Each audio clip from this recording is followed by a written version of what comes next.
Halloween is the night of fear and our embracement of those fears. Nowhere to run, they're all doing it. The freaks, the outcasts are all welcome here. This is your night. When the veil between the living and the dead is at its thinnest, the blood of Halloween is potent, has inspired and birthed countless stories, monsters, ghosts, and nightmares. Sit back and pour yourself a fine Chianti as we discuss some of those nightmares in the movie Lighthouse. Halloween Spectacular.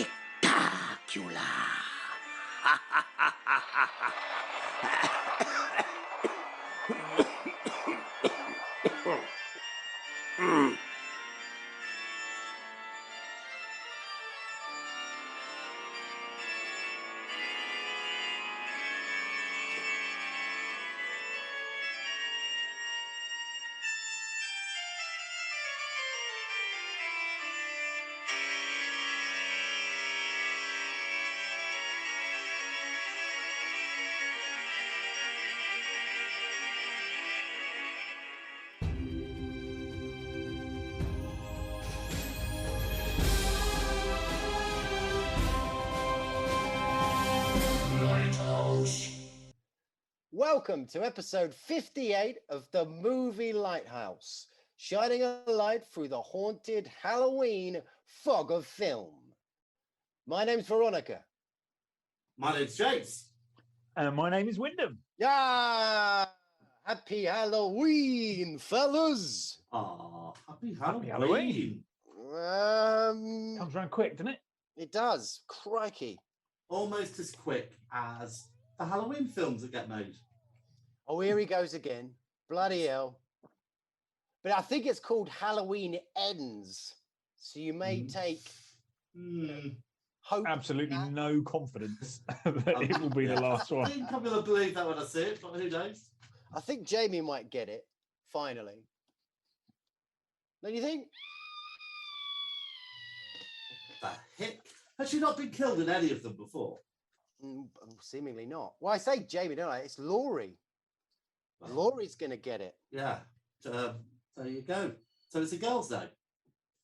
Yeah. That's why my character is so well-rounded. Is it? So what have you got in store for us? Come on. I've got you a Halloween special. However, I will say the special is in really, really small print. You can barely see it. Well, I feel special already. Yeah, that's it. You look special, James. Thank you. Should we crack on with our mailbag? Oh, yes, please. Let's check what's in the mailbag, shall we? Right, if he's got something in the mailbag, then every year he has something in this mailbag. It's just there's just wind. Oh. Very, very sorry. Sorry, I crushed your joke. Moving on. News. Do we have any news, gentlemen? Of a Halloween type flair? Well, there've been a lot of deaths. Does that count as Halloweeny? Oh, God, I suppose. Angela, we lost Angela Lansbury. Oh, yeah, very sad news about Angela. She was very, very, very old. But I went to see her Blind Spirit, obviously, about 5 years ago. She was very good. Very nice. What did you think? Any horror films, Angela? Oh, she's got to have done. I think wins on the old Wigger. Well, Blind Spirit is a comedy about horror, about a ghost, I guess. The supernatural, but that was theatre.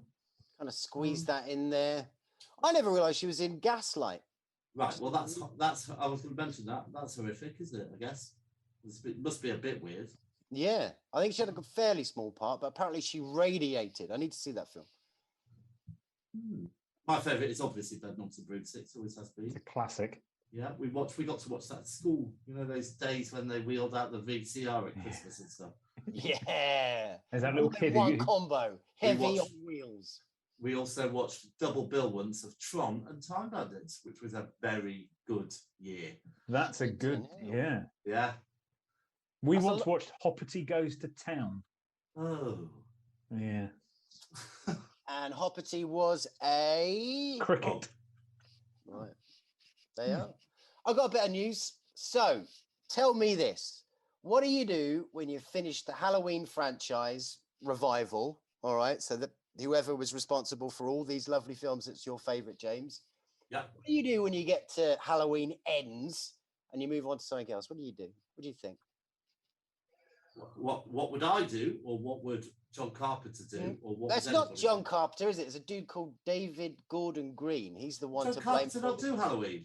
No, but I mean, I'm talking about the revival ones. You know, ever since Yeah, however many it's been. So he's got to the end of it, right? So what do? You go off and you you reignite The Exorcist. He's going to remake really? a reboot sequel trilogy. And it's begun filming now to be released in October 2023.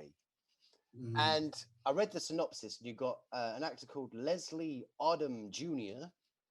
He's been in some stuff apparently, but I can't think off the top of my head what. And he will play a dad with a possessed child. Wow, that's a good twist. Isn't it? I thought. That is twisty, boys. Any more news? Come on. You said there was loads of death, Wyndham. Who else is dead? Barry Cryer died. No, he didn't. Bernard Cribbins died. Yes. Did we not talk about Bernard last time? No. I meant Barry Cryer. Had he died last time? I don't know. Barry Cryer's been dead for a while, I think. Barry Cryer has been dead for a while. Bernard Cribbins, yeah.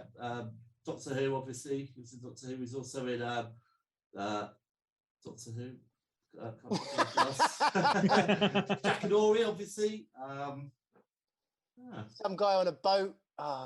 He did loads of pop songs in the 60s. Right, said Fred as about an ease up, sucking my bowl, kissing my ass. And digging a hole. Was that him? Yeah, he did them all. Yeah. He was the face of Chaz and Dave. What? Oh, poor Chaz. I dig a hole. I can't remember which one's dead. Yeah. Who else? Is that it for the news? I'll tell you what is horrific, and I know every time I bring this up, you tell me to shut up. What is going on in our UK politics? Oh, I mean, we were this close to Boris Johnson coming back, which I was kind of intrigued to see if he could pull it off. Really, I would have been impressed if he did. He even came back on an economy flight to prove he was one of the peeps. Well, it's kind of unbelievable. If he had come back, it would have he'd just gone on holiday for the summer. That's it. It would have just been. Yeah. I mean, it's. Well, he'd have gone on holiday and earned about £1 million in speaker fees. Oh, yeah. Because that's what he's been doing. He's been swanning around the US before his Dominican or Caribbean holiday, earning 150 grand an hour chatting to bankers. Maybe one day I'll tour the world talking about the Moving Lighthouse podcasts. I think for 150 grand an hour. Oh, that'd be nice, wouldn't it? We'd have to do something really controversial to get that viewing figure up. Should I do that kind? Actually, no, don't wait. No, I won't do that thing again. Okay, we're going to move on. All right. Okay. So at the Lighthouse here, we do our utmost to shine a light on any films that are worth a nibble. So that will bring us to In the Beam.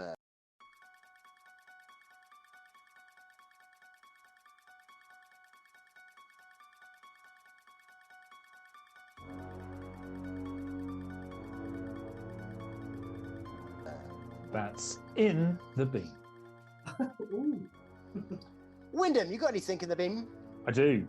Oh, I watched Everything Everywhere All at Once the other day. Oh, yeah. Good film. That is a good film. Thoroughly enjoyable. Michelle Yeoh, is it? Yeah. As the lead. And it's also got Short Round from Indiana Jones in it. It's just really good. It's about the multiverse. Isn't it? Yeah, it's a multiverse kind of film.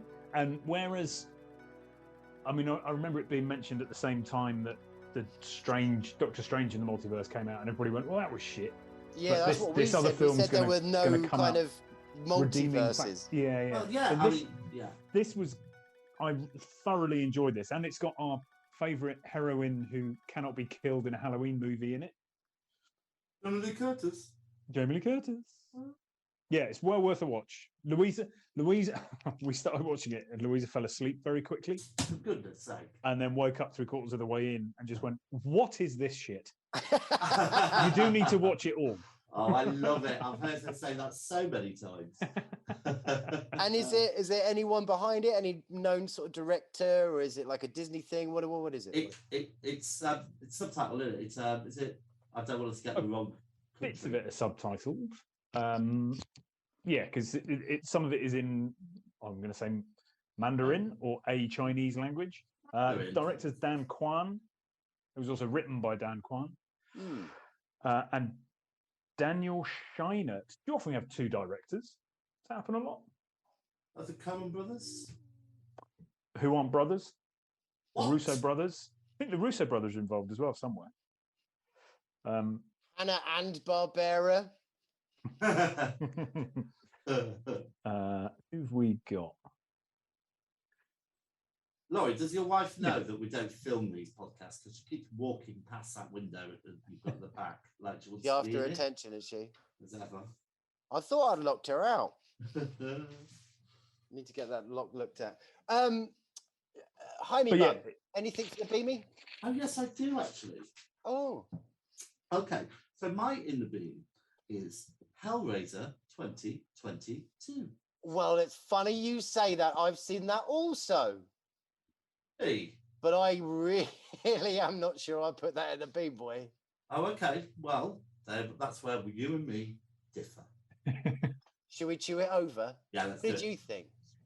Right. Well, look, we have loads of these remakes going on all the time. And at least there was loads of problems with this film. Loads.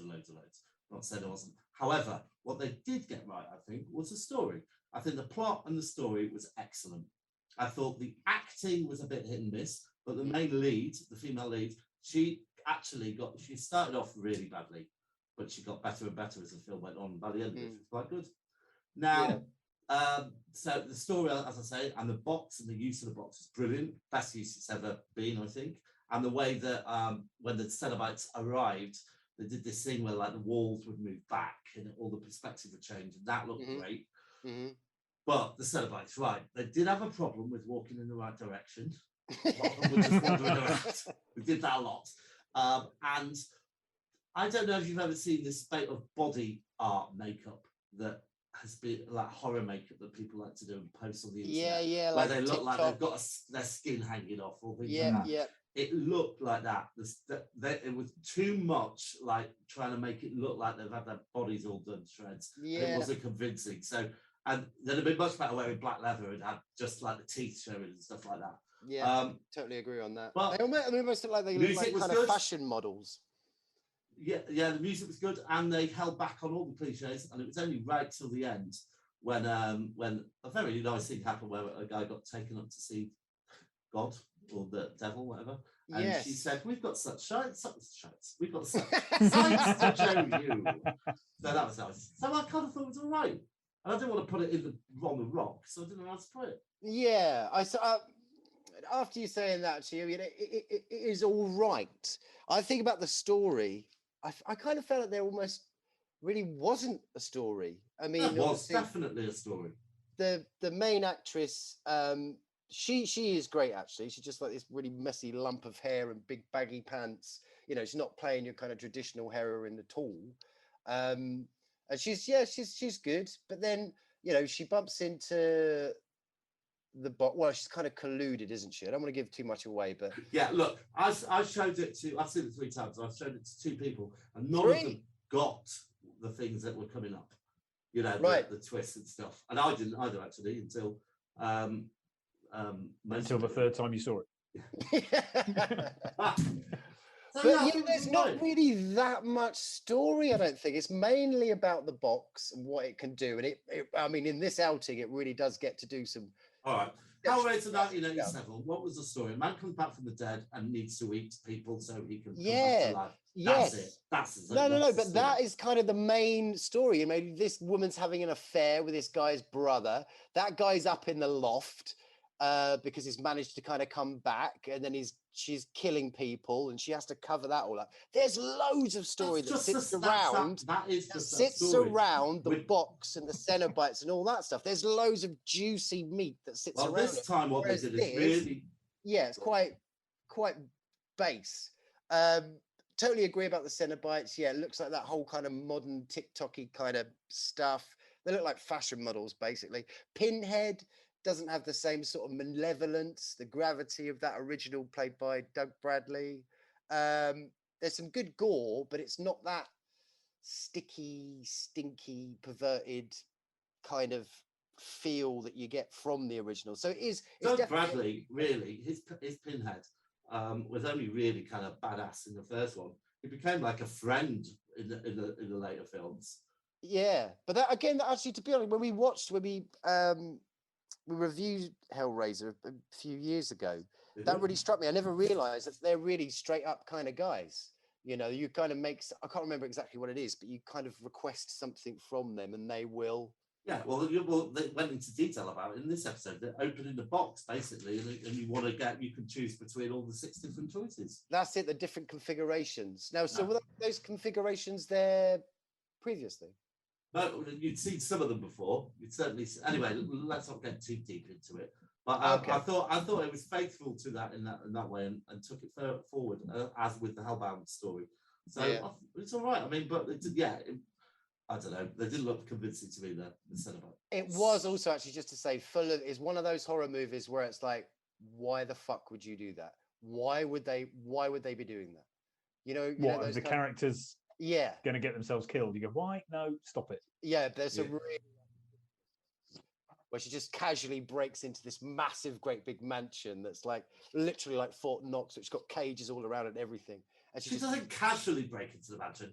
She works out that the box that she has stolen from an art dealer, which has been in a warehouse, belonged to this guy who owned this mansion, who disappeared 8 years ago in mysterious circumstances. So she goes to the mansion to see if there are any more clues. And when she arrives there, she finds lots more clues, including a diary which details the different configurations of the box and also what happens when the box is open. So she therefore finds out how to defeat the Cenobites in the end. Yeah, you covered that lovely, but you didn't fucking answer the thing I said. You just kind of just waltzes on. Did you say you didn't go? There was no reason to enter the house. There was an absolute reason to enter the house. Right. Anyway, so I'm going to half rock it. Definitely not beaming it, but you'd beam it. I'm beaming it. Good boy. I'll quickly zap through my one because we did spend a bit of time on that. I managed to finally get a copy of Woodlands Dark and Days Bewitched, a history of folk horror. Came out in 2021 by Keir Lajancis, and it's just a fucking encyclopedia about folk horror. It's wonderful. Do they go on about Midsummer? Yeah, well, that is there. It doesn't really go on about it too much, though, but oh my God, the detail in it. There's so many references and films that I were completely unaware of. Like the Wicker Man. Yeah, that's there. They go big on that. They call that the Holy Trinity. So the Holy Trinity, they sort of position in British horror folk. Oh, let's say we can guess. All right, it's that one when with the devil on the train at the end of the film. What's that one called? Night of the Demon. Yeah. No, but that was close. Well done, but no. All right, I'm out. Blood on Satan's Claw. Yes, 1. Well, I got 1. I got the Wicker Man. Okay, 2. Last one. Oh, it's not Midsummer. Jaws. So close. So close, Susan. Think of like a really classic kind of actor that talks like that, but he's in England and he's burning women. Oh, are we talking about Wellington? No, that's Wellington Place. That's you being...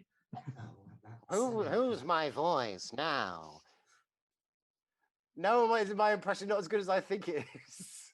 So Vincent Price, Vincent Price? No, it's not as good as you think it is. Witch Hunter General. Well, I've never been that keen on them. Okay, so that's the third. I don't think I've ever seen it. But anyway, it goes into that. But all the different TV series, stuff I've never heard of, books, literature. It's really deep. It breaks off into like American folk horror and how that is so much different to the way that obviously English, that old paganism, the the woods, the darkness, the weirdness, real crazy black magic. Blair Witch. They've probably got Blair Witch. That comes from us, whereas American folk horror is much more just mental Christians, really, that are just weird. Well, And it comes from that Christianity kind of thing. Anyway, really, really great. Woodlands Dark and Days Bewitched, a history of folk horror. Absolutely brilliant. Shall we open the window and gaze our eyes down onto the rocks?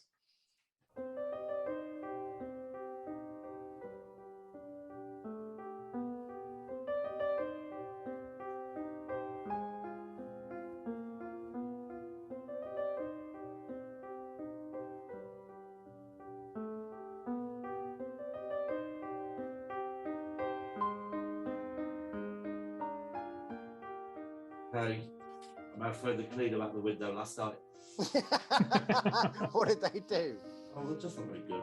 Oh. Okay, can you see anything down there? You got anything on the rocks? Yeah, I don't personally. I have watched, unfortunately, half a film of Hocus Pocus 2, which was unbearably awful. Wow. Does it have Midler in it? I think so. Although I would assume she's dead. She looks exactly like her. Yeah, it does. Yeah. Awful film. And they've even got this awful bit at the start. The first 10 minutes is the three witches as kids. So they've got these three kids doing awful impressions of them as adults. Like really kind of stage school kids. Oh, it's awful. Awful. And how did you find yourself watching Hocus Pocus 2? Well, I kept getting bored watching that one about vampires that we have to watch to talk about in a minute. So I thought I'd have a break and watch something else. So it shows me, doesn't it? What the shit one did you watch about vampires? What film? I don't know. It was a load of people doing a research project or something. I don't know. Right. I think I know. Okay. So actually, that has just reminded me of an On the Rocks. I walked in on my wife watching The School for Good and Evil. Now, I will say this is not aimed at 46, nearly 47-year-old men. Right, this is a new one on Netflix or something, isn't it? It's on Netflix. It's definitely for kids. It is a bit. It's on Netflix. It's a bit Disney Club, right? And it's a bit bollocks, which is a shame because it's got a pretty good cast. But it's this got like Charlize Theron in it and fucking like Kate Blanchett. Or maybe they're doing it for their children. It's got Michelle Yeoh in it. It has Lawrence Fishburne in it. It's packed. It's just not very good. Could it make you kind of think, you know, the way like Harry Potter obviously has all like the creme de la creme of British acting and all that, all the names are there. Is it kind of trying to do an American? I think it's trying to do that with the whole kind of, but it's fairy tales.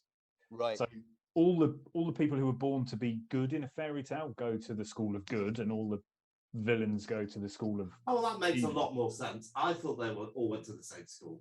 But there's harmony at the end. Oh, okay. Did you see the whole thing? Yeah. Do you reckon we could do a reflects badly on me. Can I do? You've just reminded me. Robbie Coltrane's dead. Robbie Coltrane's dead. I don't know. He was a very nice guy. Who was in Flash? And Nuns on the Run. I was just about to say Spectacles, Testicles, Wallet, and Watch. Yeah. What was he doing in Flash? You're thinking of Brian Blessed. He closed the door of the plane right at the beginning. Oh, did he? Yeah, and he was in Krull as well, looking like a really large, effeminate, moustached, sweaty barbarian. I don't remember him from Krull.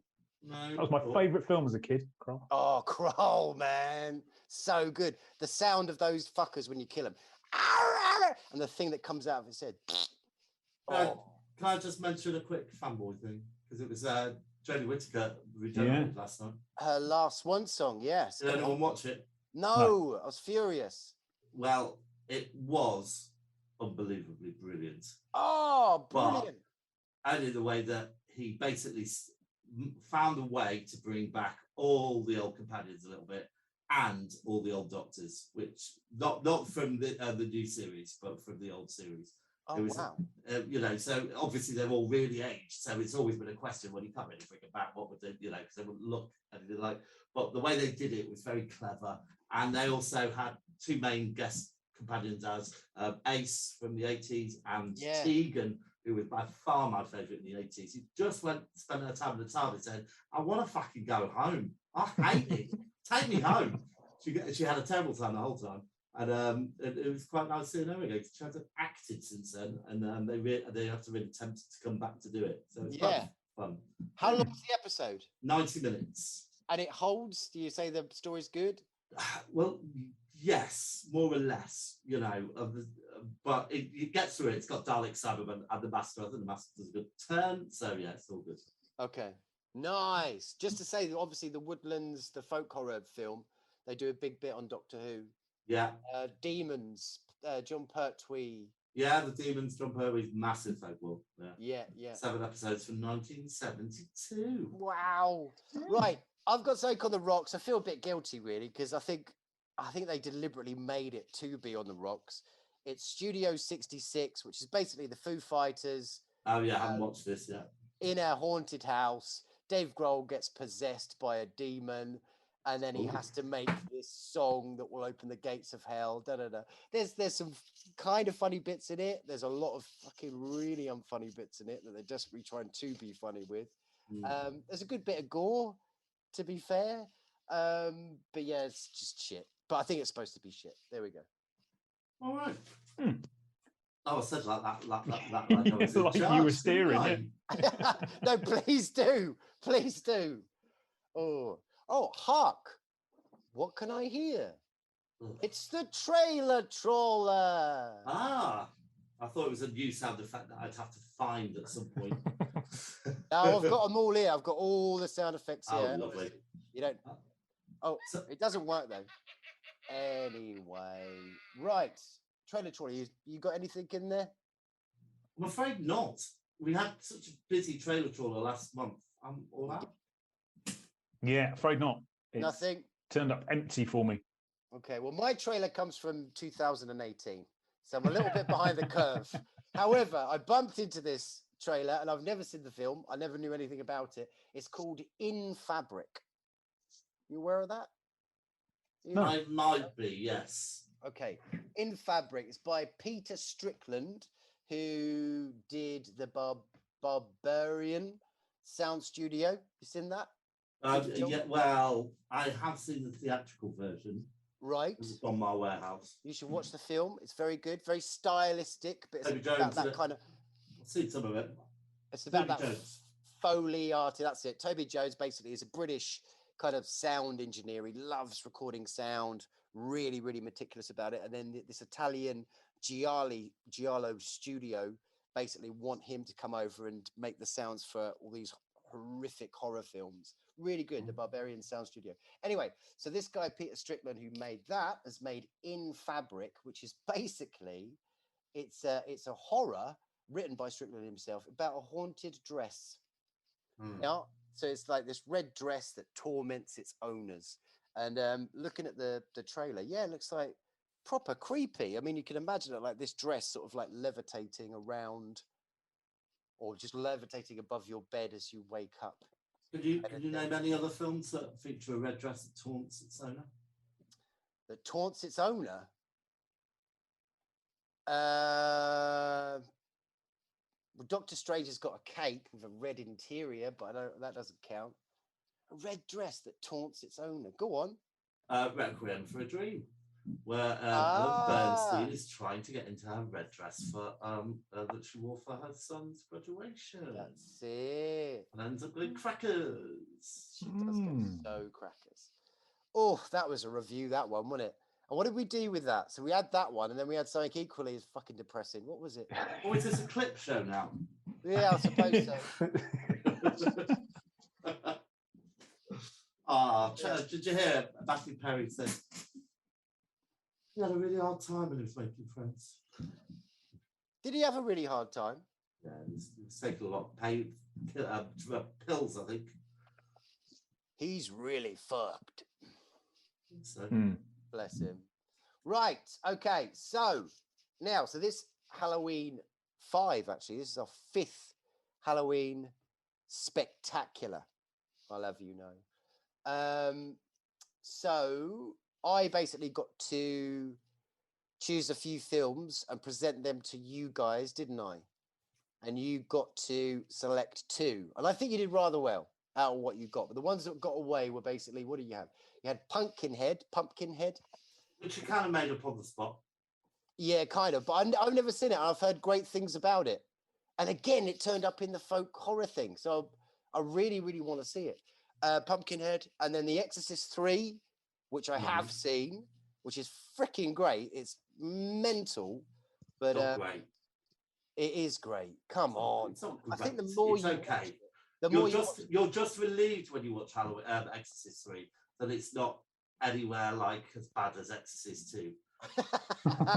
Maybe that's it. But there's some really like weird, freaky moments in it. You get to see Karis again as well, don't you? He starts off as one actor, and then he changes like completely into Karis again, and then you've got this nun on the ceiling. You've got that kind of. I find the nuns on the ceiling that's a weak spot for me. Nuns on the ceiling and small children, small girls in pinafore dresses. That you can fuck off. I don't want to watch it. That's too funny. I prefer nuns on the run as opposed to nuns on the ceiling. Wow. Honestly. Yeah. So do you remember when we did that Halloween Oktoberfest thing, Laurie? Yeah. At the farm, and we went into one room, and there was a woman up in the corner. That's right. It scared the shit out of me. Yeah. That's when I had to get the kung fu hands out. I don't like it when it's too realistic. Did I keep nudging you in front, or did I? No, I kept nudging you in front. Oh right, okay. My favourite trip was when we went to see the alien waxwork thing, which lasted all of what, 2 minutes? Yeah, that's it. Built ourselves up. when he got a bit scared then as well, didn't you? You kept having your animals. They are soothing though, I've got to admit. It is. Never ever let me make you a sandwich. Right. And then there was obviously Halloween 3 as well. Only joking. That sucker never gets away. Anyway, where are we? Right. Okay. Shall I give you a bit of information about Halloween again? Yeah. Yes, please. For the 5th time. Well, in the news, now this is actually current. They have upped the stakes this year. This year, you could be fined up to £5,000 for any unruly, irresponsible pumpkin behaviour. And that's a fact. They're just trying to claw money back for the government, aren't they? Well, that's it. So basically, I think what it means, I had to read into a little bit because it did confuse me a little bit. But basically, if anyone comes to visit your frontage and for whatever reason your pumpkin or your decoration causes harm, you're liable for up to £5,000. So, just to be clear, they are going to try and police this at night time, on one of the busiest nights of the year, when everyone's going around with masks on. Yes. Yeah, but it's the person who owns the home, so they know where you are. Is that right? What are they supposed to be doing? That's right. If you, my understanding from what Laurie has said is, if you fashion a particularly frightening or fear-inducing pumpkin, then they'll drag you over the coals, have you up in front of the beach. Yeah, I think it's more to cause harm. So basically, at the front of the lighthouse here, I've set up this pumpkin that it's like a foot explodes when somebody comes past. So like booby traps. No, it swings down and whacks you right in the mush. Right. We need that guy from Goonies to say booby traps for us. Yeah. Shot wound. That'll do.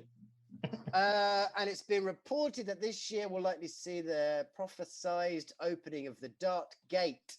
Experts say the rift will appear close to the Little Chef just off the A331 M3 intersection. Hold on a minute. We're not driving that way, are we, over there? I'm not going that way. I'm going to Wales, aren't we? We don't. I don't know where the M3 takes you. Where's the M3 going? Southampton. Oh, I do That's know the other way. where The other way. I've been on that motorway hundreds of times. I do know it. Well, that's where you'll be seeing the Dark Gate appear October 31st, the stroke of midnight. Popular culture, yes, it is. On TV. So I had a little look. What was the best Halloween TV ever? Ghost Watch. Can you guess? Ghost Watch, yes, number 1. You already asked for the best one. Inside number 9. The Halloween special, Dead Set. And then I added this one in because I always do. Paul Daniels, Halloween special, 1987. The one where he died. Debbie McGee's selling all his stuff. Well, you would though, wouldn't you? It's been around. It's been knocking about the house for a while. But it's Yeah. quite funny. She's saying she His couldn't little part with it turd. for ages, but apparently it's what magicians do. Magicians like to buy other stuff from old magicians that are dead. So she was selling it on some radio station the other day. Is that so the magic rubs off? That's how the magic rubs off on her stepson, Paul, young Daniels, who she threw out of his magic shop when Paul died, allegedly. Allegedly, well done. I don't want no libel on my watch, son. Back off. We do know what happened with Paul at the end, don't we? What? It's a sad but funny story. He was really happy, wasn't When he? he had a brain tumor, but he Oh, didn't yeah. know he had it because he kept forgetting about it. So he couldn't understand why everybody was around, like taking pictures all the time, or that he was suddenly in hospital. He said, "I'm What a way absolutely to go, fine. man." Leave me alone." Yeah, what a way to go. Oh, I've visited my celebrity friend who's not too well at the moment, Sue Elliott, who appeared as the third witch in The Worst Witch, alongside Tim Curry, amongst a number, and also Ivy Tilsley from Coronation Street. So And she's one of your friends. she was telling me some wonderful anecdotes about Patricia Quinn, who was also played Magenta in the Rock Show. So, yeah. Nice. And she likes you, or is it like a black? Fucking loves me. What are you talking about? Of course she yeah. likes me. That's good. Right, what else have I got here for you? Music. Whatevs. Who died? Top 7 films to watch at Halloween. Let's go. According to the Good Housekeeping Company, the top 7 films to watch at Halloween are The Craft, Ugh. Exorcist. Oh, okay, it's getting better. They might be all right. Children of the Corn, the original. Yes, very good. The Witch, fantastic film. Saw, yeah, it's good. Candyman, and then number 7, would you believe it? Suspiria. Very good. Puppet Masters, Is did that you right?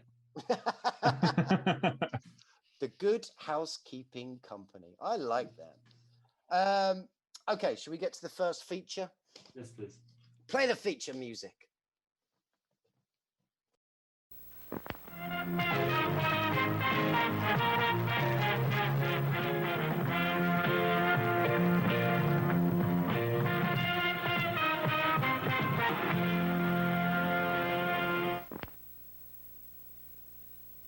Thanks, James. You're Welcome. good at that.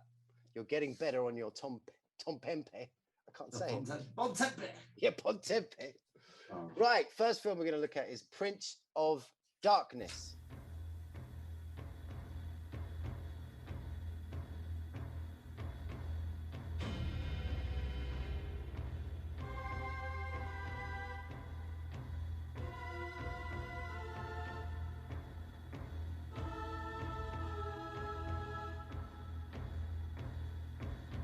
Anyone in close proximity has the same dream.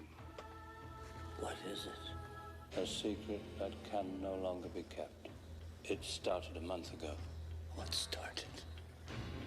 A change in the earth and the sky. His power. There's a weird locking mechanism. Looks like it can only be opened from the inside. A life form is growing out of prebiotic fluid. It's not winding down into disorder. It's self-organizing. It's becoming something. What? Lovely. Right, so it was released in 1987, the 21st of October. Would you believe it? Director, John Carpenter. Author, Martin Quatermass.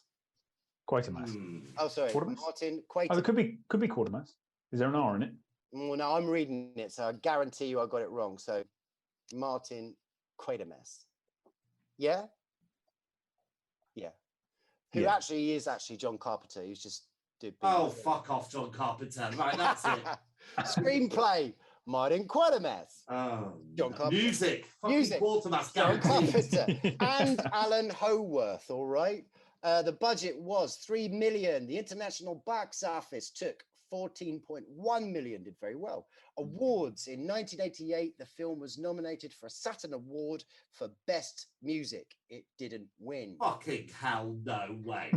Try harder, John. Rotten Tomatoes, it gets a 58%.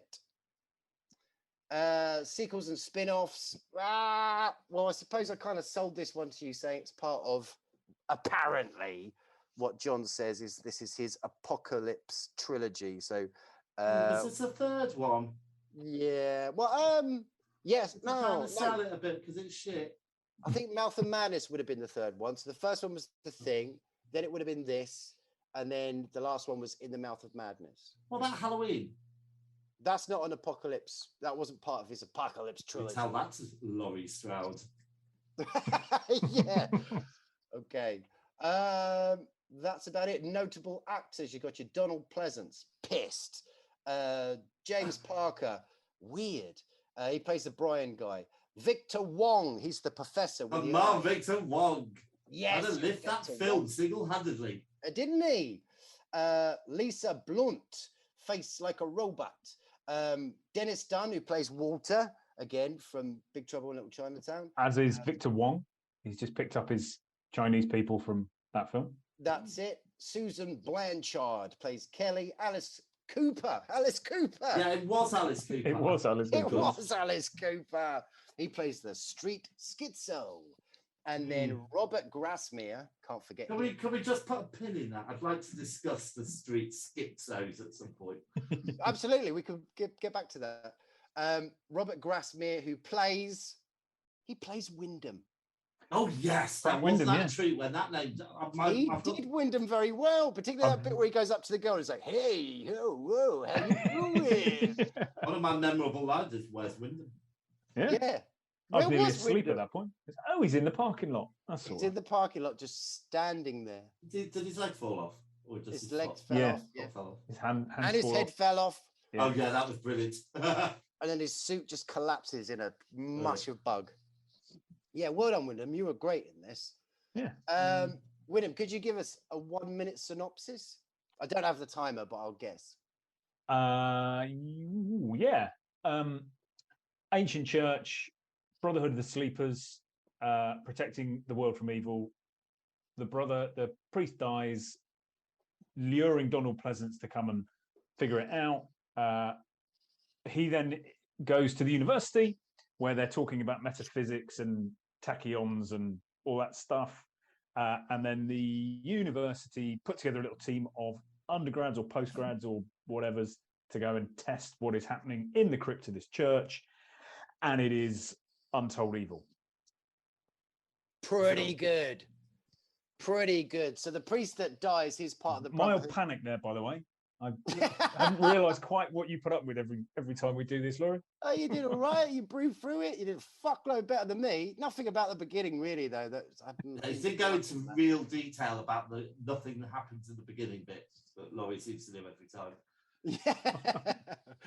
But obviously, the priest that's been looking after the church, he's popped his clogs and he's got that key on his chest. You find out he's one of the brothers. Hold on. That's protecting that. You just said he did it perfectly. That sphere, isn't it? So it's kind of starting to break out. And Donald Pleasance, for some reason, the priest gets all the guys in to, Yeah. exactly what Wynn said, really. Well, he was looking for proof, wasn't he? Yeah. He wanted to understand why the church had lied about good and evil and all that kind of stuff.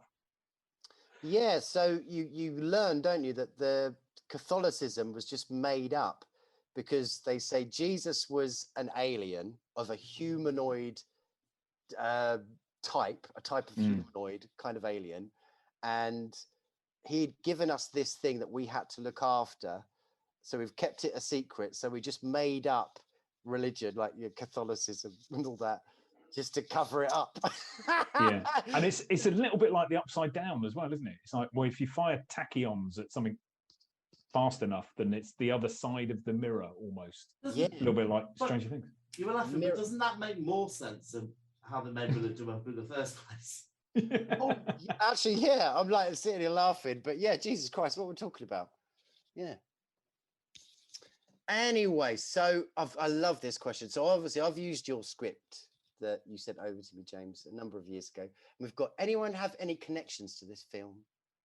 I love that question, and I missed that. I've got one I'd like to bring up. Right, the titles. Yeah. Right, Carpenter just got the same font that he used in Halloween and just moved the letters around and used that. He really cut corners with this film, I think. He might have a favourite font, you know? Yeah, that one. Yeah. Do we know what it is? Halloween font. They are. Yeah. It's the clothes of words. Okay, so first memories. I mean, so how do you position this, James? Right. Well, I've seen this before. I didn't think I had, but luckily it all came flooding back to me in drips as I was watching the film. And I watched it with you, I think, and I watched it with you very late one night when we were drunk, and I was much more naive, and I probably said how much I liked it. But yes, it got better for me as we went along. Have you seen it before, Wyndham? I have not seen it before. No, first time. And last? Could be. I think it benefits from the fact it's got Donald Pleasance in it. Yeah. Because of his gravitas in these kind of films. You go, oh, hello, what's all this going to be about? I always get a little bit excited when I see our friend Victor Wong. Yeah. And to see him teaming up with Dennis Dunn again. Sorry, can I just ask? Because what's he been in this, Victor Wong? Big Trouble. They were both in Big Trouble in Little China. Oh, I haven't seen that. Yeah, You've not seen Big Trouble in Little China? What? Oh, James. Oh my God! So you actually, like the 80s, you've missed it. You should have seen it. I watched Gremlins a lot. Yeah, but you fucking loved Big Trouble in Little China. Oh my God! Yeah. Anyway, yeah, okay. So yeah, you haven't seen it before. I've seen this film quite a lot of times, so it's obviously got that little up card, as it were, where it's I've got a relationship with it, because I think I first saw this late at night, 11, 12, something like that, on BBC Two, whatever, and I've got a love for it. Yeah, that way, it's got that nostalgia kind of bit, but yeah, obviously watching it now with my pen and paper, it's not that much fun. I disagree. Actually, the first half an hour is incredibly dull. Very little happens, and you're sitting around with all these characters thinking, for fuck's sake, guys, this is just really, really dull. Also, it doesn't have, because the music is really bad. He believes his own hype now that he did that tune for Halloween, which was all right. Yeah. But it was just really intrusive all the way through. So it's constant. It's constant. It's not bad, but it is constant. For me, it was like a belly laugh when it was like Attack of the Water. When there's water spurting out. Yeah. And then it starts picking up. Things start happening and it gets more interesting. It doesn't, so you can kind of go along with the kind of nonsense of it. So it's quite enjoyable after that, but it took too long to get there. Yeah, it does take a time. And what I find as well, like one of the main protagonists, because there are a lot of kind of actors and characters in this film. So you're kind of flipping from that one to this one to that one. But I mean, Donald Pleasance, he plays a bit of a bell-end priest, really. A bit weak, a bit of a dick. And he plays someone like he's in a different film. Yeah. And then you've got the main kind of guy, I suppose. You call him the main guy, the guy with the tash and the blonde hair who's really leching on the Brian. He's a bellend. He's a massive bellend. I'm sure he's been in something before we've seen. Maybe. I can't think of it, though. I want to say it's not, but I want to say it's like Salem Top. He's basically running around the horror film trying to sort. He's in Halloween 3, isn't he? No, he's not. No. There is a bloke with a tash. Yeah, he's the guy from The Dog, and I need to know his name. The Howling, that guy. It makes sense if he was in Halloween. But anyway, so yeah, he's a massive bellend. He will insist on getting these fucking cards out for no fucking reason. And then his magic trick. Yeah, and then the one that he fancies, redhead, she's a fucking arsehole as well. Don't you know girls love close-up magic? Victor Wong is great, as he always is. Bit racist. Sorry, Victor. Yeah. But no, you're almost a little bit Asian. But that's and then he tells a joke about he's great. A Jew and somebody walking to a bar when he's in the closet. Do you remember that? Not a great joke. That is. Also, what I did, sorry, I know we're skipping around, but how thick was that wall? And also, why wasn't he trying to do anything from his side? When he started, it took him 2 minutes to get through that wall. Exactly. It wasn't 2 minutes. It's literally 5 seconds. She had broken a hole like the size of my head. And you could see she's almost already through. They're like, how long is it going to take? Oh, 2 hours. Yeah. It's like, And I was kind of wondering why they were, I mean, because weren't they trapped on the other side of this wall? Well, they barricaded themselves in. Exactly. So they could make a hole so they unbarricade could themselves. go between both trapped areas. But Walter had the girls outside, you know, trapping him in so he couldn't get out that way. The girls who fell for the classic, as soon as there's a hole in the door, you both try and go through it at the same time so you get wedged. That's it. You get dunked on the head with a brick. But yeah, I think that's kind of its failing. There's a kind of, you just... The script is pretty care about as anyone. well. No, and the script there just is pretty clunky in places. Yeah. Especially when there's any of the blokes who have to say anything, it's like, oh god. Yeah. Like randomly when Dennis Dunn, Walter, when he's trapped in the closet, he just randomly says, "Normally, I love being dominated by women." Yeah. Out of nowhere. So this is a theory. This is a theory about this film. So it could be like is it called a parable or whatever? I can't remember. But you're about like AIDS, because obviously it's a big thing. So obviously that vial and that's going out and infesting people. And Walter's character is a gay character, where he gets mobbed by 3 girls who are all crawling over him, and he's desperate to get away. Even though he tried to put it on like he's. I don't think so. There's not really any seduction there. I just think it's just I don't think it's that deep, to be honest. Because they do you know how many times do they say? So they're looking for the radiologist with the glasses. Have you seen her? Have you seen what does she look? She's the radiologist with the glasses. The radiologist with the glasses. Yeah. Because I think they're all aware that there's so many fucking people in this film that they're not going to remember who all these people are. That's it. See, that's where you need things like mustaches, lazy eyes, cowboy Stetsons. Stetson. See, I went to it just as you did as well. Yeah. So while they're in this, obviously in this church, looking at this green vial, which is slowly leaking and slowly infecting them and turning them into kind of like possessed kind of demons, as it were.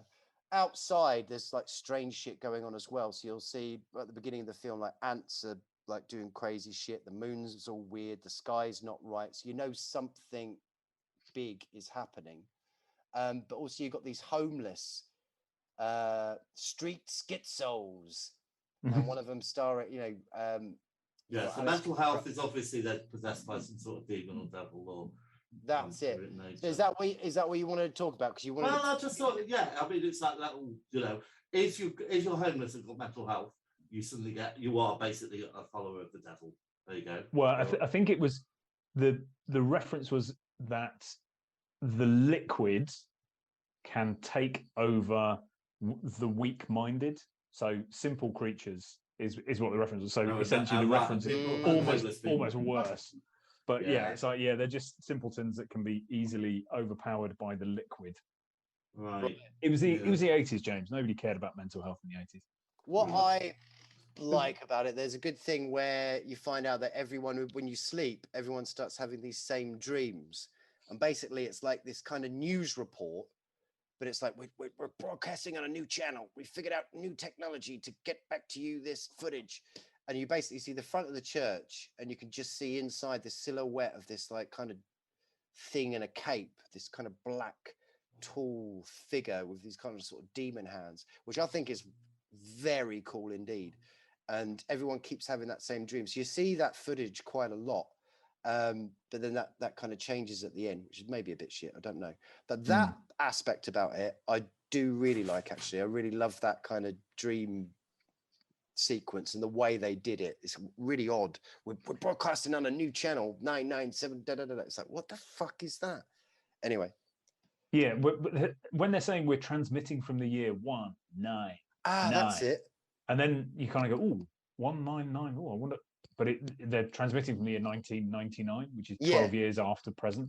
You kind of think, you kind of threw everything into this nonsense, really. And when she was typing away, you're like, a la Jack Nicholson in The Shining. You know, and it's I like, live. Was it I'm Alive? It wasn't as good as all work and no play makes Jack a dull boy, that's for sure. I live, I think it is. I live, I think. The long and winding road. Everyone remember the Death by Pencil? Death by Pencil. She just like threw the pencil and just hit the guy in the eye. Do you remember that? Donk. With this ridiculous death. Okay. Damn it. No, who was the guy that got the pencil in the eye? Oh, I don't know. I mean, there's a good turn by, damn it, I haven't got the actor's name. The black guy, and he's like looking in the mirror, and it's almost like he's fighting against. Oh, is that what you got?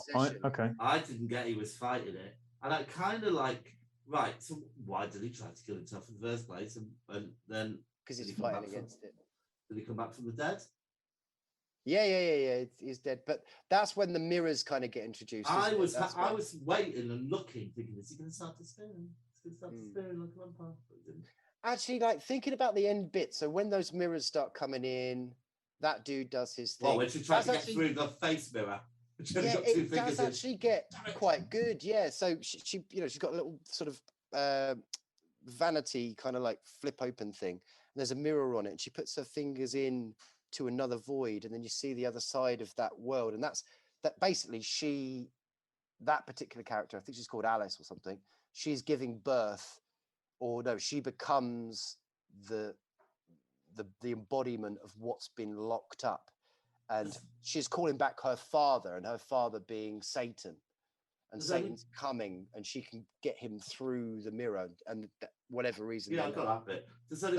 That's good. All that stuff. Does anybody know another film which uses a horror film that uses a vanity mirror to such effect? You always do, but bloody hell, go on. What is it? Candyman. This Candyman, the new Candyman. Ah, so you've seen that a few times, haven't you? Only seen it. There's a bit where all the girls are in the high school and looking in the mirror.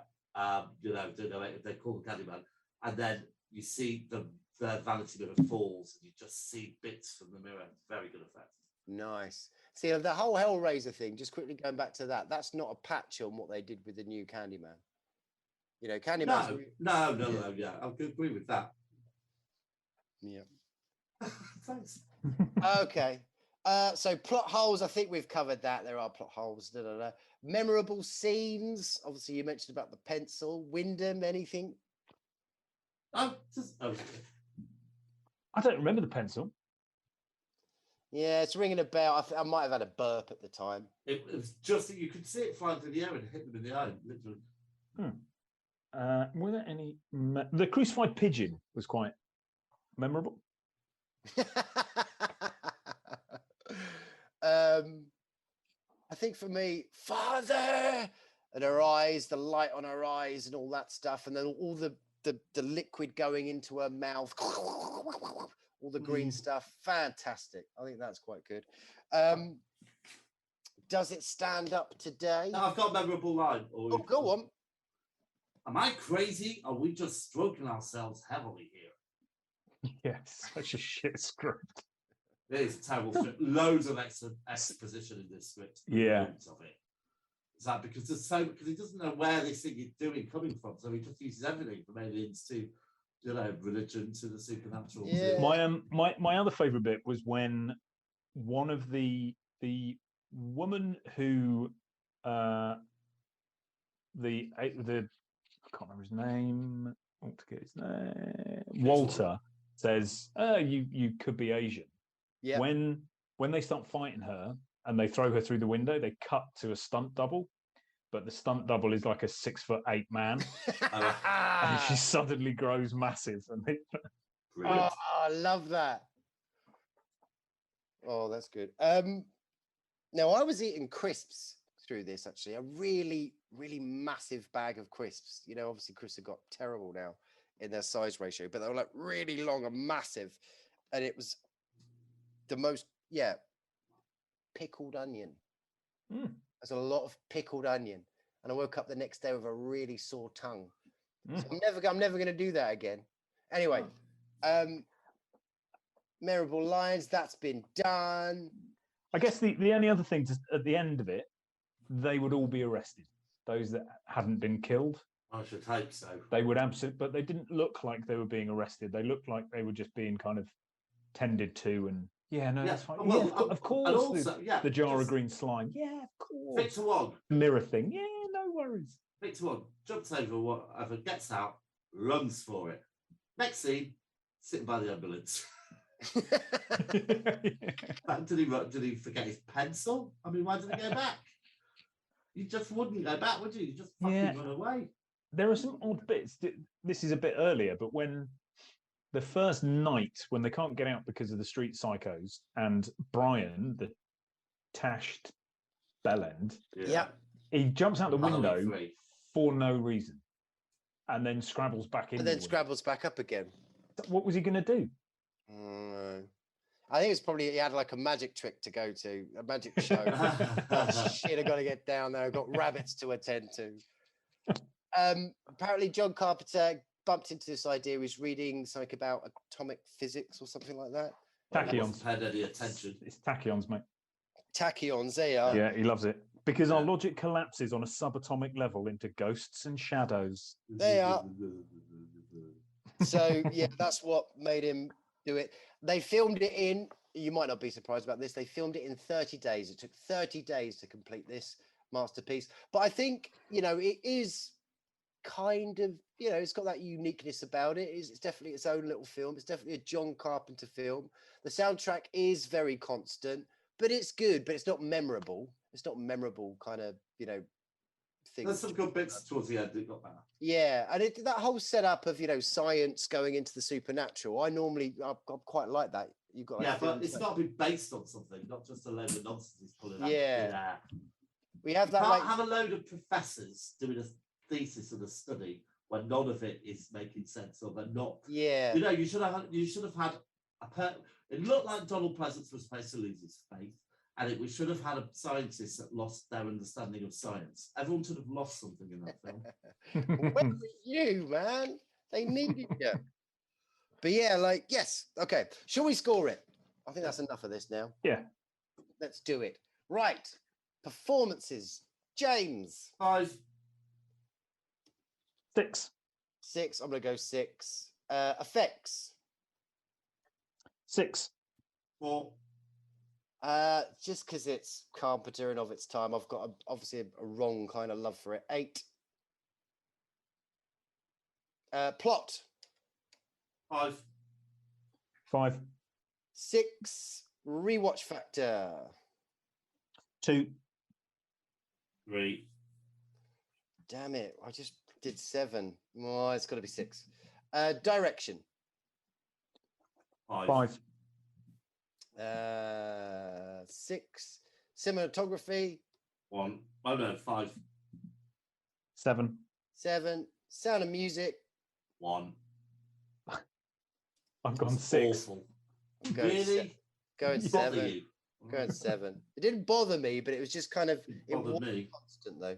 Originality. 5. 5. Gone 6. Enjoyability. 5. 5. 5. 6. Life changer, past or present. 0. 0. I do have a little bit of love for this film, so 7. It's all that nostalgia bit. It just gets in there. All right, so I have to scroll up again, figure out what I've done. Right, bear with me. 49 from me. Oh, lovely. 38 for me. And then that. So that is.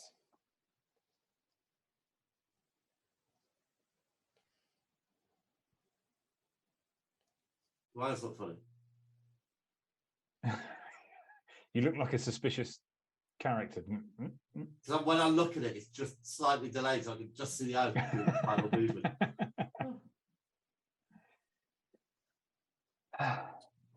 Bear with me. It's 10 numbers, Laurie. Come on, mate. 65. 65. 65. It's quite a lot.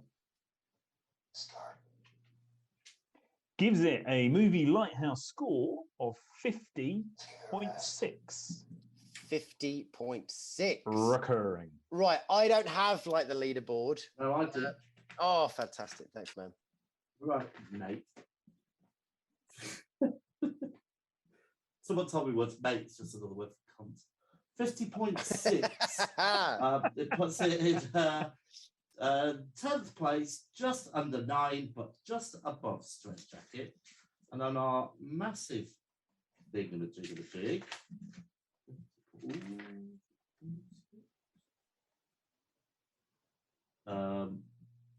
it goes 89th place, just below 9, but above the Puppet Master.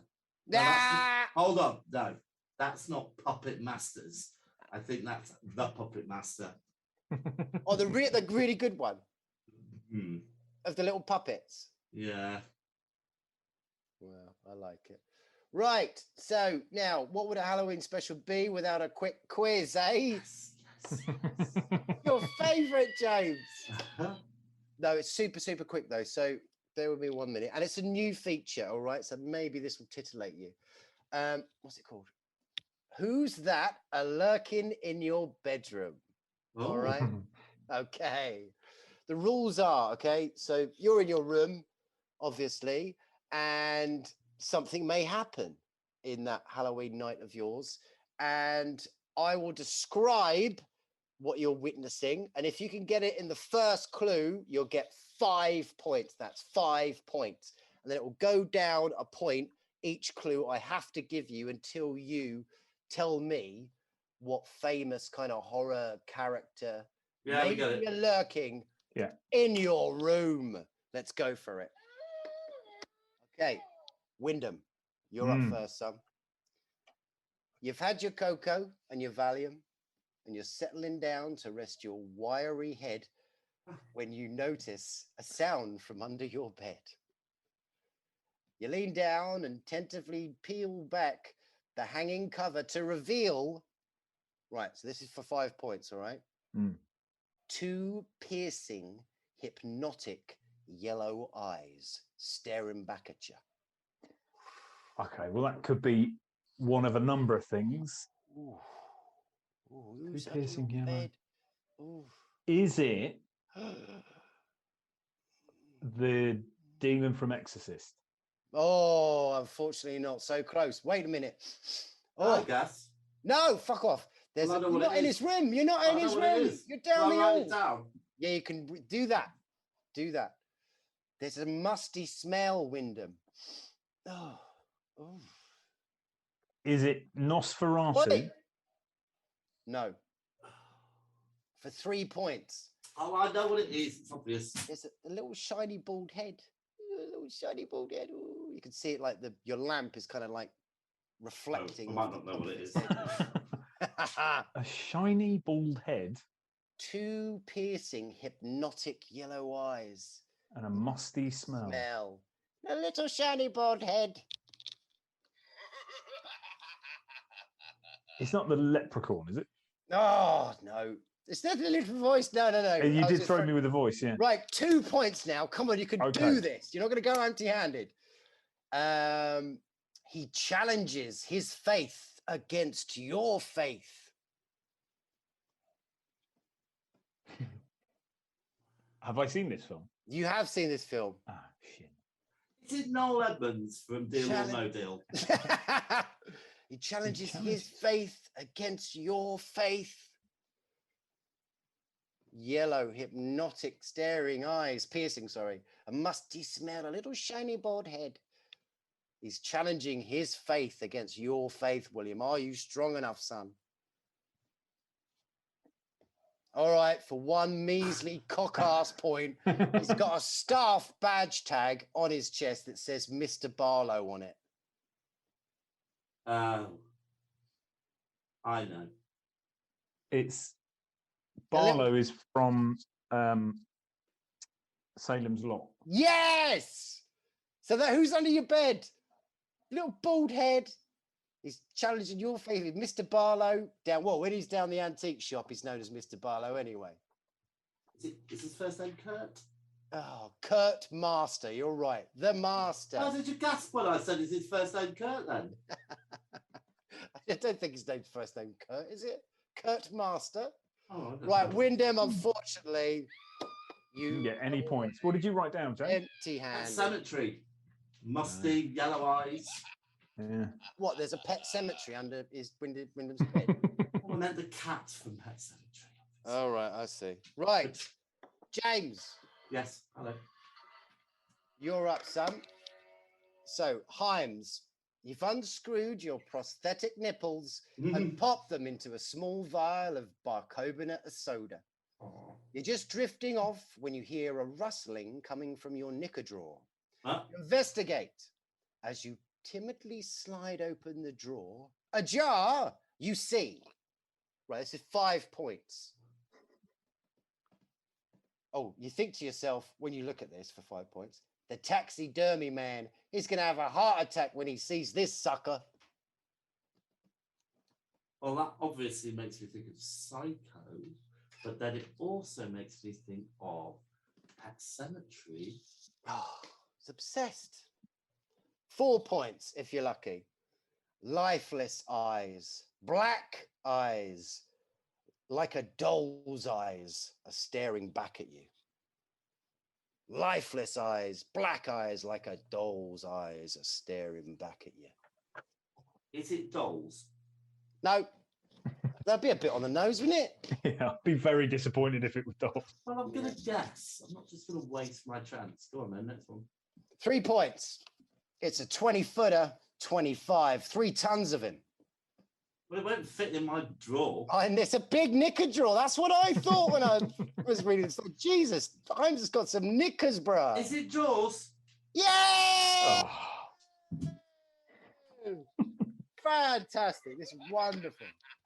So that was, what was that? That was 3 points. Yes, it was. 2 points would have been, he's a smiley son of a bitch. And 1 point, you're going to need a bigger knicker drawer. That's it. Well done. Not done me. So there we are. Should we move on to our next feature? yeah. Yes, please. Suspiria. Let's play a clip. Roses are red, violets are blue, but the iris is the flower that will mean the end of it.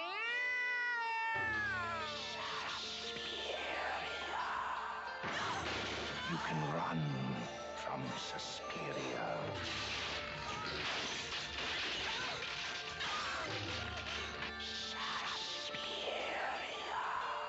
You can hide from Susperia.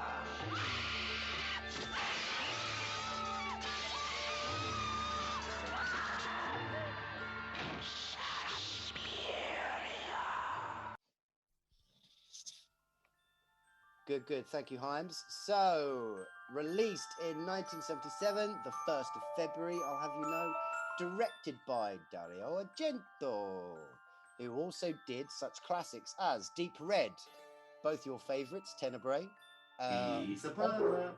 Opera and the Bird with the Crystal Plumage. Author Dario Argento and Daria Nicolodi. Play. Is that your Amazon again? No, it's just my dog. Oh.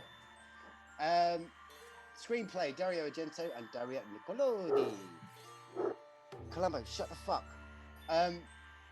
Music Goblin. Yes. They worked very closely with Argento on this as well, so real proper. Budget was 20 million, and the international box office 7.7 million. Oh, I don't know if that was like fucking around with the Italian lira or whatever, but apparently US dollars, 20 million the budget, brought home 7.7, which is travesty. Awards, 1978 was nominated for Best Supporting Actress, that was for Joan Bennett. 2002 was nominated for Best DVD, classic film release. And I must say, the copy that I've got is spectacular. That's about it. Rotten Tomatoes gets a whopping 93%. Excellent. Spin-offs and sequels. So this is kind of part of Dario Argento's, he calls it the Three Mothers. So it's a concept that Argento would expand on with Inferno, which is a good film, and The Mother of Tears, which I actually haven't seen. But that's I've seen Inferno. Inferno's all right. Yeah, is that the bit where it's got the flood all at the beginning? It's like underwater and. I just remember that car liked it. Yeah, I think it is good. So yeah, this is part of that sort of triptych. So these mothers, these three. I think it's actually linked to sort of real pagan old folklore as well. So there we are. Notable actors: Jessica Harper as. Oh, we've seen her before, haven't we? In Phantom of the Paradise and Rock Horror Show 2.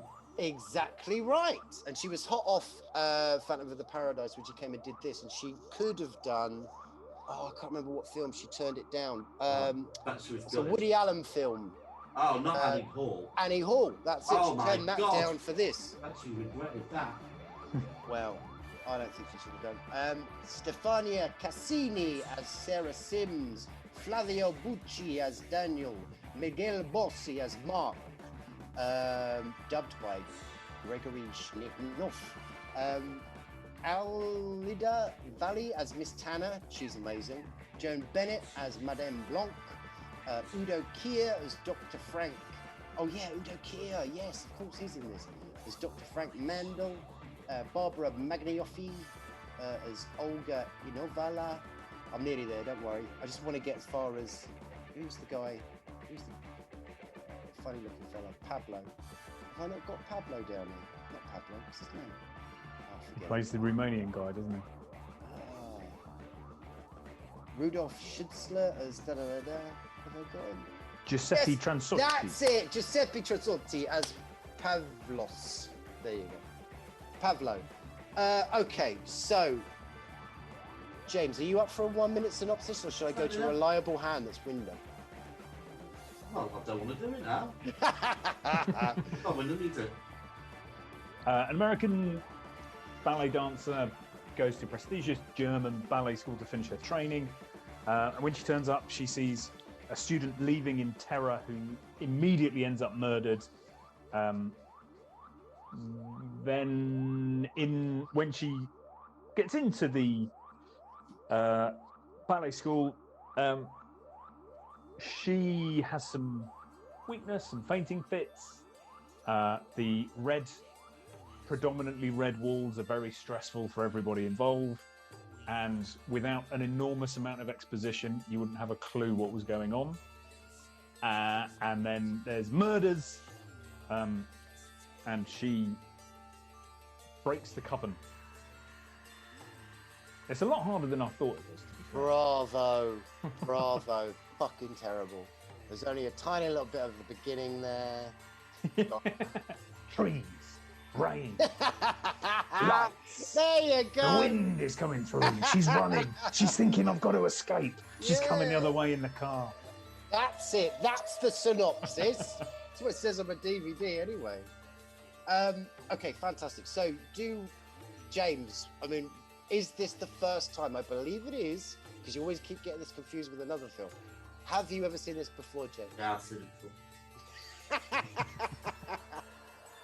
What was your first memories? Not really. It was nonplussed, really. Is this because I didn't give you the 1 minute synopsis? Yeah, it fucking is. Why couldn't I do it? That was very mean. So I'm going to be really negative about this film that you love now. Look, I've seen bits of it before, definitely. I've seen, like, when the blind man, I remember vividly the blind man getting murdered. I don't think I've seen it all. It's a bit of a trip fantasy, really. And it doesn't quite, it's like got loads of, why does she get, right, so she gets in the cab, goes all the way there, and then so we're following her, then suddenly we're following somebody else. And she's fucked off anyway. So it's like, it doesn't, why doesn't she get that in? It makes no sense for the story. We should have been following the girl who escaped first and then following her in her journey into the house, or they could have crossed over. Really odd. It's very jarring, because I was thinking, hold on, this is a different girl here, isn't it? It's not, it's like, if we just skipped, if they just recast. And then, it is quite odd. It is quite wonky, isn't it, at the beginning? It's like very odd. I think the lead, Jessica, she's a bit odd for me, because her voice is like so low. And it feels like her voice doesn't match her body. Girl can hold a tune, though. Wyndham, have you seen this before? I had not seen it before. It's the first time, you lucky little. First time. And I watched the recolored version or the rescued version. Right. Can you say that? That happened to be the one. Huh? I don't know if you can say recolored. So it looks amazing. Yes, it does. It looks amazing. You didn't go out and find it. You just put it on Prime, didn't you? Like everybody else. It just happened to be the one on Prime. Yeah, but I didn't know whether there was another different searching for this recolored version. I would never. The recolored version. There isn't. I would never bother. Oh, I didn't realise that. That was all. And I hadn't. Hey, can I say you look like Susperia with your red light? I think it was deliberate. Yeah. He's got moods. He's picked his Susperia mood. So if there is any film that could be, celebrate color, be recolored. I mean, this film is like probably one of the most. It's spectacular, isn't it? Really, with all the reds and the greens. Yeah, it's got a good palette. Yes, stunning, very, very unique. But I think, like what you say about the problem at the beginning, where you're following the character, she's in the range, gets into the cab, goes to the academy, and then this woman comes out screaming. You can't hear a thing that she's saying. She runs off into the rain, into the storm. It's funny, and then she's not allowed in. Yeah. And then she heard the two most important things. Yeah. Oh, that's it. Yeah. Was it Secrets. Iris. That's it. Secret irises. And then she randomly just gets back in the car because she's not allowed in. Then she goes off somewhere else. It's like, what the fuck is going on? Yeah, but that's what it is. That's what this film is. I mean, this film is what I go on about all the time. When Halloween 3. When I know what Halloween 3 we're watching. Yeah. It's when a film, it's like dreaming. You've stuck your head into a dream, and all that whole beginning, that oddness, that wonkiness of it is perfect. It fits in perfectly. I'll tell you what I really liked from the start that I've never seen before. When they were doing the bit of the flashback, it was silent. I thought that was really. I didn't notice that. Yeah. So was it the only silent bit in the whole film? Oh God, those goblins, eh? Oh, yes. The soundtrack is. It's on the whole time. Yeah. In contrast to because that's not. I think there's two soundtracks, isn't there? Is the band the Cheddar Goblin?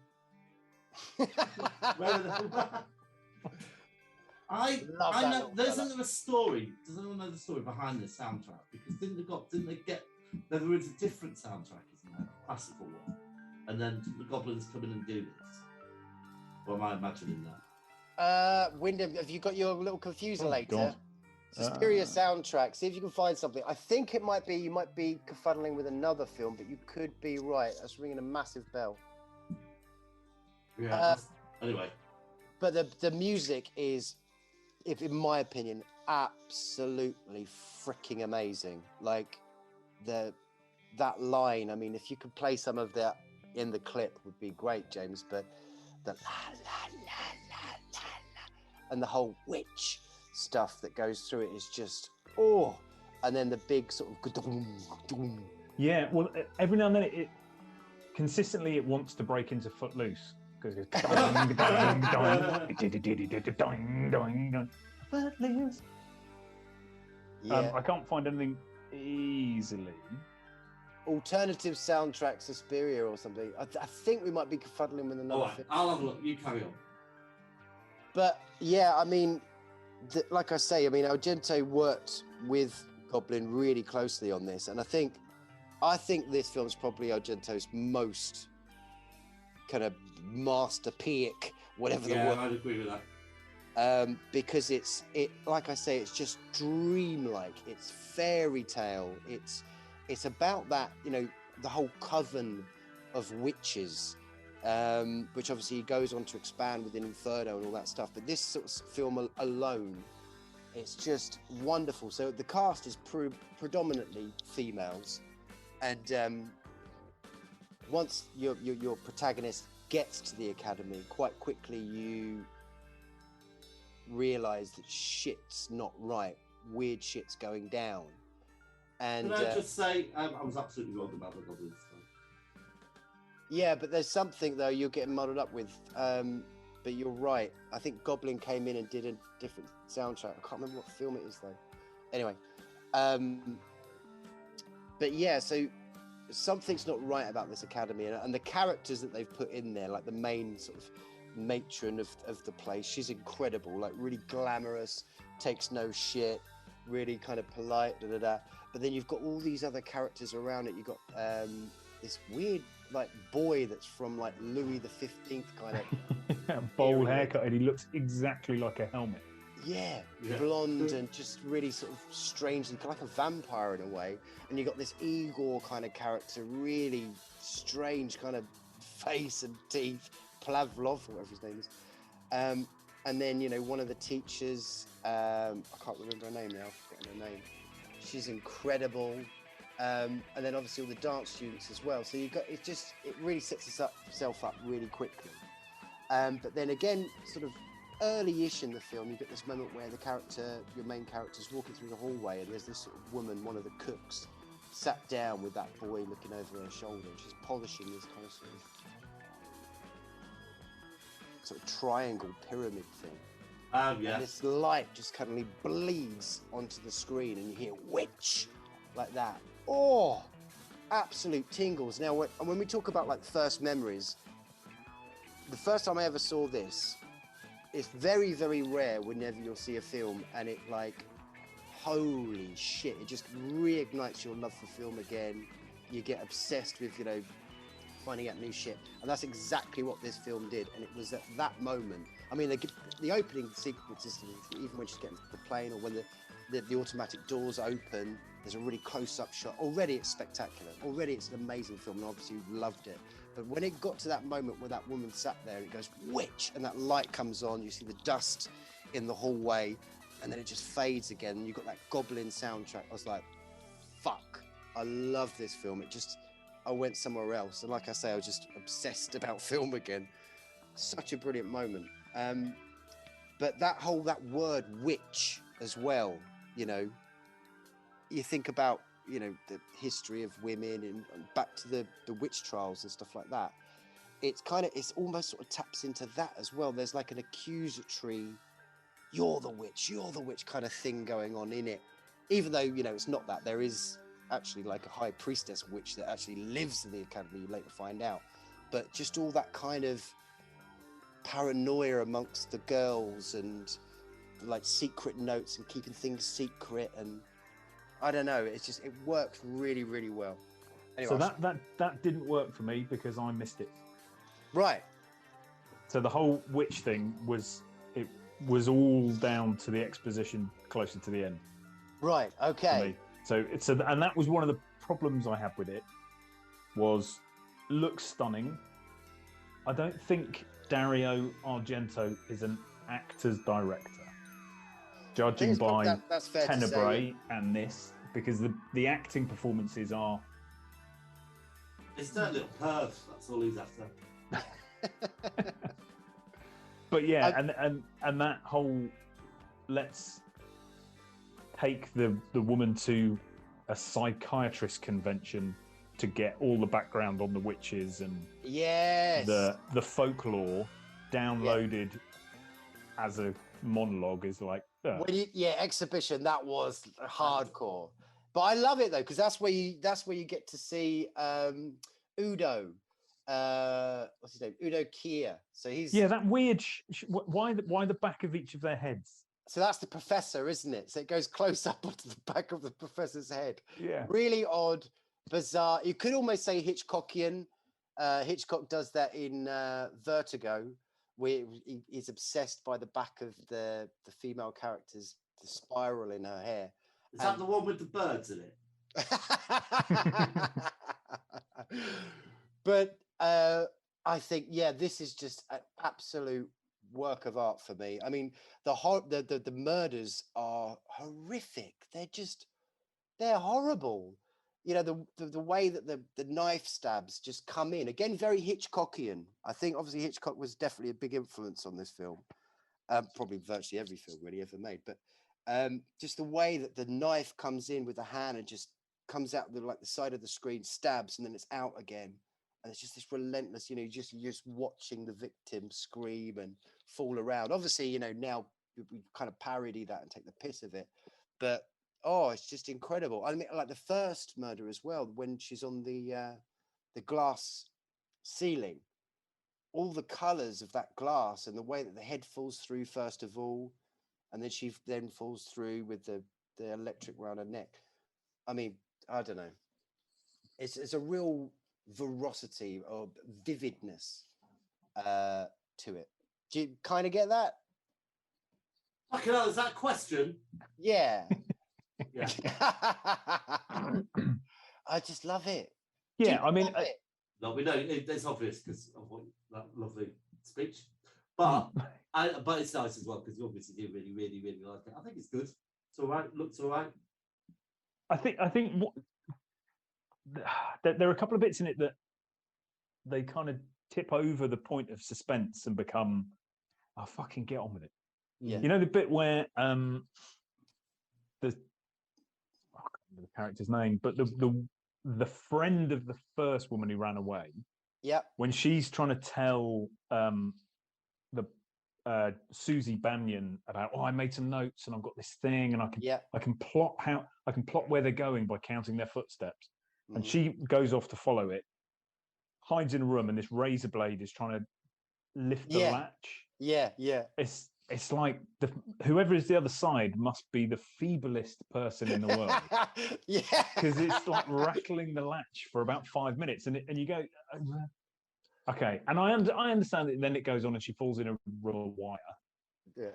But it was almost like there were two or three points where it felt like it was trying to build some suspense and not. Yeah, you're like, so. Oh, come on. I reckon it might have been that little Louis XV kid that they got to do. You just do the latch bit, and then I'll go in and do the killing. I mean, so she's stuck in there. She's being drugged.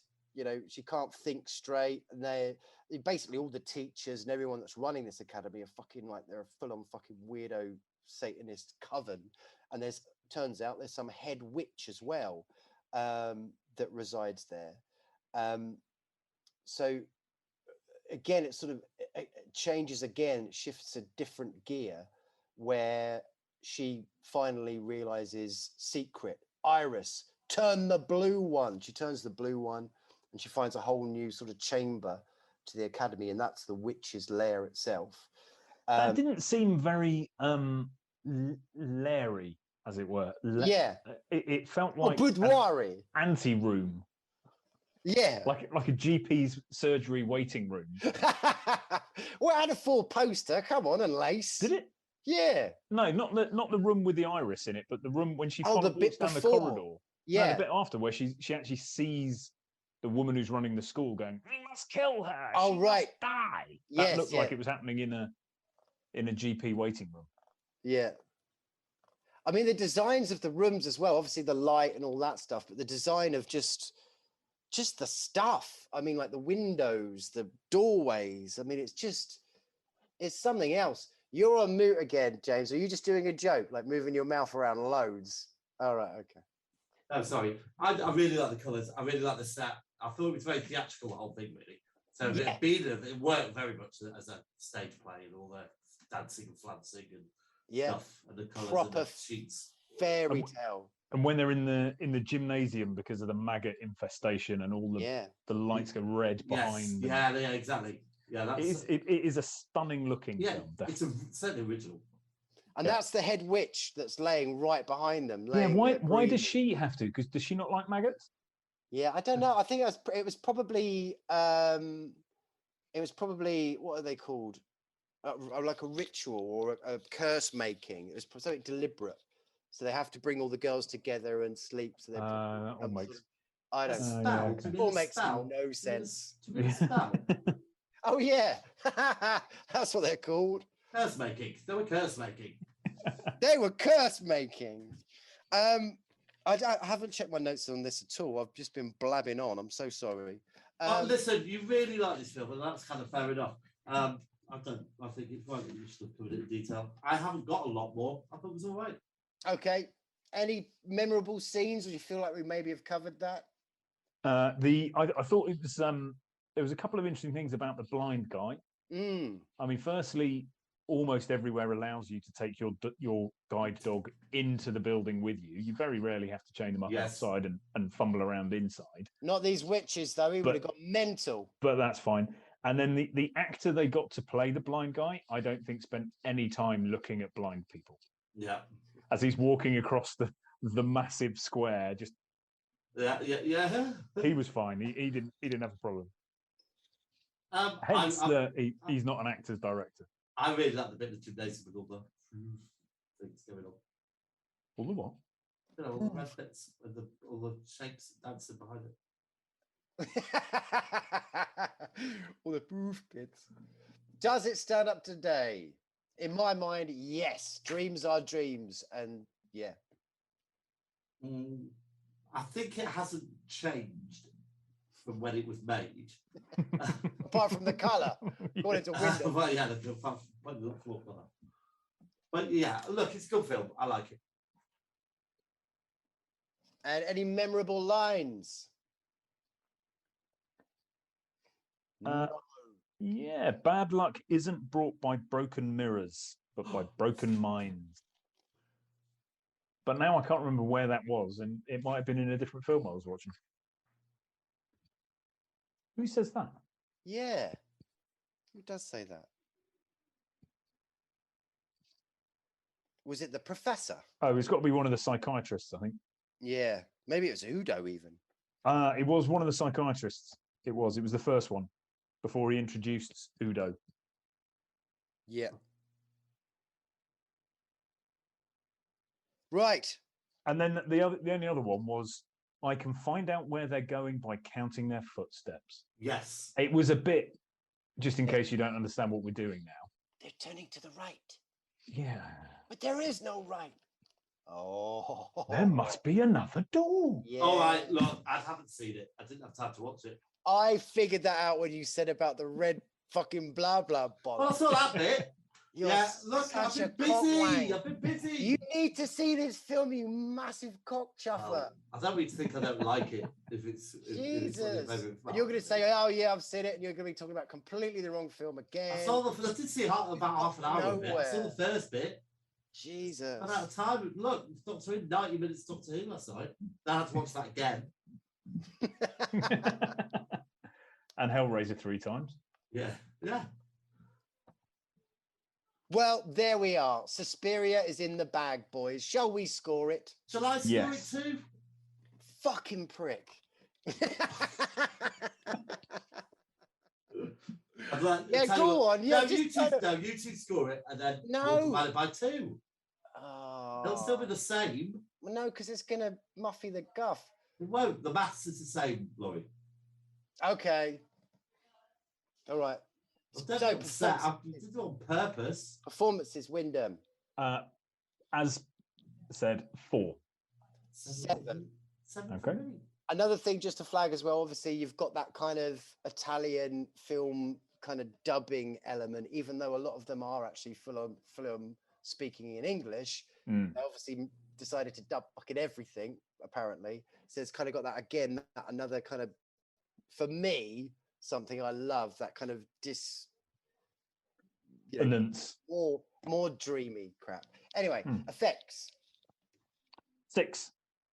8. Plot. 3. 7, pretty basic, but I love it. Rewatch factor. 2. 9. For me. Direction. I've given him a 7. Righto. Cinematography. 9. Oh, yes, you did, Wyndham. It is a 9. Right. Down to music. So there's a lot of it. For me, there is a lot saturated. So it only gets 4. It became troublesome for me. We've never done it before, have we? We've never done a half, have we? Are we allowed to do a half? No. Oh, all right, it's a 9. Originality. 7. It was going to be 9.5. 8. Enjoyability. 6. 8. Life-changing, past or present. It's a 0. Okay, and it's a 9 for me. Would you believe it? I would believe it.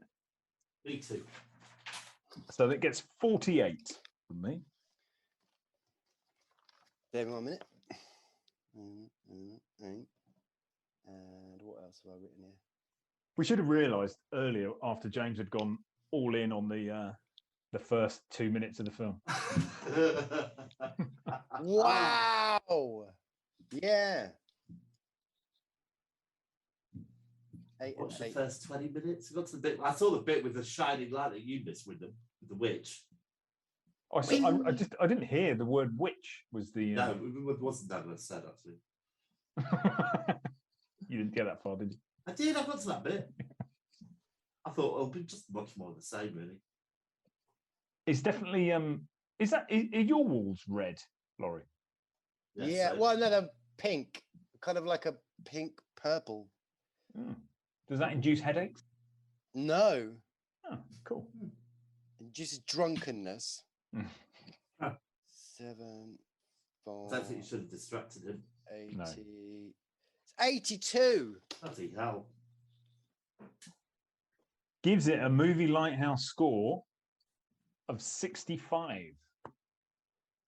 Okay, so that in this year's leaderboard, that puts it with Dr. Strangelove and The Evil Dead 2 at 5th place.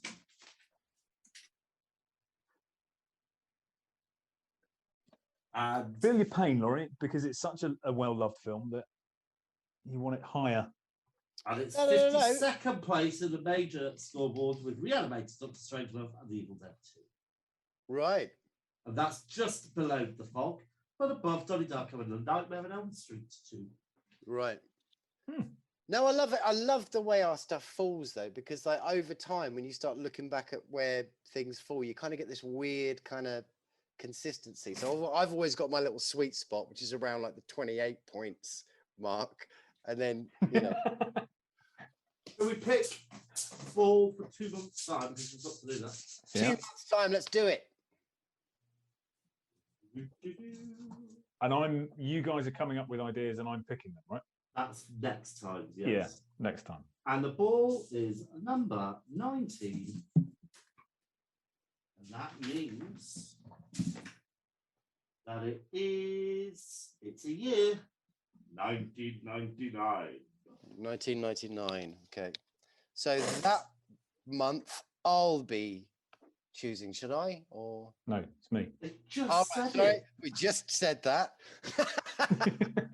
Sorry. Okay, and this month it is Out of This World. That is good Out title. Of World. And Jaime Bum, my boy, you get to choose, you lucky onion. Now, Wyndham, are you prepared, sir? I am, yes. What's your first suggestion? My first suggestion is the 2013 Under the Skin. Oh, yes. With our all-time favourite Scarlett Johansson. Yes. Pitching up in some random little Scottish place.